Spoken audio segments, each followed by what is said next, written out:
Olá, meu nome é Caio Rodrigues e esse é o segundo Política em Pauta, uma edição especial aqui do jornal Folha Claudiense. No dia 30 de outubro acontece o segundo turno para as eleições presidenciais. É o momento de escolhermos quem vai dirigir o nosso país e como queremos que o Brasil seja.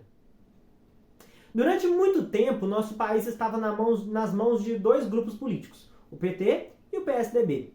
O termo teatro das tesouras sugere, por exemplo, uma oposição branda, com interesses similares. A população, naquele momento, se via sem alternativas. De um lado, um PT, esquerda, de outro, PSDB, centro-esquerda e social-democrata. Quando eu digo nova direita, afirmo que a direita até então não estava na disputa. O PSDB não era de direita e era visto como uma oposição menos ruim ao PT. E colocando, por exemplo, Geraldo Alckmin na disputa, que conseguiu cerca de 4% dos votos. Do outro lado, no PT, lutavam contra a corrupção e acabaram escolhendo Haddad como seu representante. E nas eleições de 2018, naquele momento em que Dilma sofria uma grande derrota aqui no estado de Minas Gerais ao se candidatar ao Senado, e Lula da Silva estava preso pelos crimes de corrupção passiva e lavagem de dinheiro. Por fim, o grande vencedor surgiu pela tangente. Abraçou uma posição, uma opinião que até então não existia. Jair Bolsonaro, autodenominado o liberal na economia e conservador nos costumes. Eu afirmo que o TSE proibiu qualquer afirmação de que Lula é corrupto ou de que Lula é ladrão. Mas se você quer realmente entender nesta noite o que aconteceu na questão do Lula, é só pesquisar esse termo na internet, prisão de Lula, e tome suas próprias conclusões. Resumindo toda a situação, Lula representa a esquerda e Bolsonaro a direita. Isso quer dizer que as propostas e princípios de um vão de lados opostos aos princípios e propostas do outro. Essa polarização é complicada, mas é interessante, pois temos a chance de escolher de fato o candidato que se aproxima mais das nossas ideias. Mas antes de saber o que esses candidatos pensam, vamos entender o que nós pensamos para que possamos tomar essa decisão da melhor forma possível. Para entender nossas crenças, vou lhe oferecer 3 perguntas, 3 questionamentos que diz respeito ao cenário político. Você é a favor da privatização de empresas públicas? Você é a favor da posse de arma para legítima defesa? E você é a favor de considerar o porte ou uso de drogas um crime? Essas 3 perguntas fazem parte do entendimento geral do que defende cada candidato. Se você, por exemplo, é a favor das privatizações, pode-se entender que sua preferência pelo mercado privado é maior do que a preferência pelo setor público em áreas não essenciais. Se você é a favor do porte de arma, do posse de arma para legítima defesa, pode-se entender que você acredita na liberdade individual e no direito à propriedade privada e de sua defesa. E se você acredita ser crime usar e portar drogas como maconha, LSD, cocaína, pode-se entender que você não acredita que as drogas devem ser legalizadas. Também de forma resumida, vamos dividir as propostas dos candidatos em 3 temas: economia, liberdade e valores. Na área dos valores, é importante pensar que não se trata de uma ou outra proposta, mas sim o caminho e direção de cada candidato. Então vamos lá.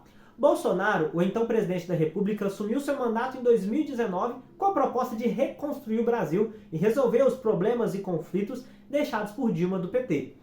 No primeiro ano, realizou reformas e defendeu as ideias propostas na sua campanha. No segundo ano, veio a pandemia de Covid-19, que gerou instabilidade no mundo todo e principalmente no Brasil, terminando no início de 2022, quando se deflagrou a guerra na Ucrânia. Na área econômica, Bolsonaro promete menos Estado, continuando a redução de impostos e as privatizações. Na área da liberdade, o então presidente acredita na propriedade privada e afirmou que não irá regulamentar as mídias, nem proibir o posse de arma de fogo. Na área dos valores, Jair Bolsonaro se diz cristão católico e é contra a pauta como aborto e ideologia de gênero. Eu uso aspas porque esse termo é utilizado pelo candidato para caracterizar as políticas que dizem respeito à identidade de gênero. E defende, por exemplo, a polícia e luta contra a corrupção.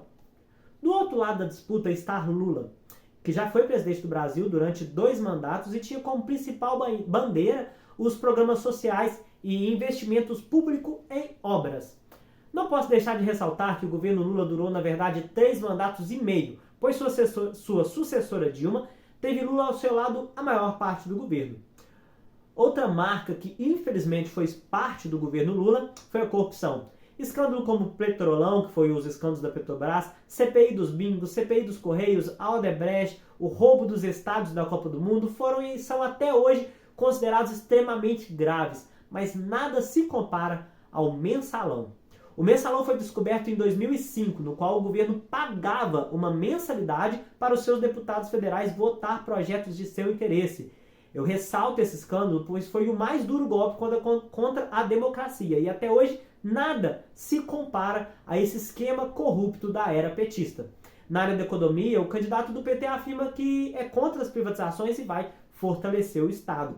Na área da liberdade, o candidato Lula já afirmou que irá regulamentar a mídia e dificultar o acesso à arma de fogo. Por outro lado, irá descriminalizar as drogas, apoiando outros tipos de cuidado para quem utiliza ou porta alguma droga ilícita. Já na área dos valores, Luiz Inácio também se diz cristão, mas já defendeu o aborto, políticas de identidade de gênero e jamais, isso que me dói, jamais se desculpou pelos crimes cometidos pelo PT. Nesse domingo, escolheremos o presidente e essa é a minha opinião. É a minha visão sobre cada candidato. E, obviamente, existe muito mais sobre cada um, porém, a grosso modo, eu acredito que esses pontos são os que mais divergem. É importante fazer justiça e deixar bem claro o meu ponto de vista, e pelos motivos acima citados, eu votarei no candidato Jair Bolsonaro. E é importante dizer isso. Mas eu tentei ser o mais imparcial possível nesse vídeo, e pesquisando e estudando as propostas e os fatos sobre cada um. Sendo assim, eu peço que você não deixe de votar, e entendendo que o que você acredita ser o melhor candidato. E caso você se sinta confortável, eu lhe convido para responder a seguinte questão: o que você quer para nosso país e qual dos dois candidatos se aproximam mais das suas crenças? Pois bem, essa foi a segunda edição do Política em Pauta para o nosso querido, democrático e verdadeiro jornal Folha Eclesiense. Muito obrigado a todos e eu conto aqui com a sua opinião e comentário. Muito obrigado.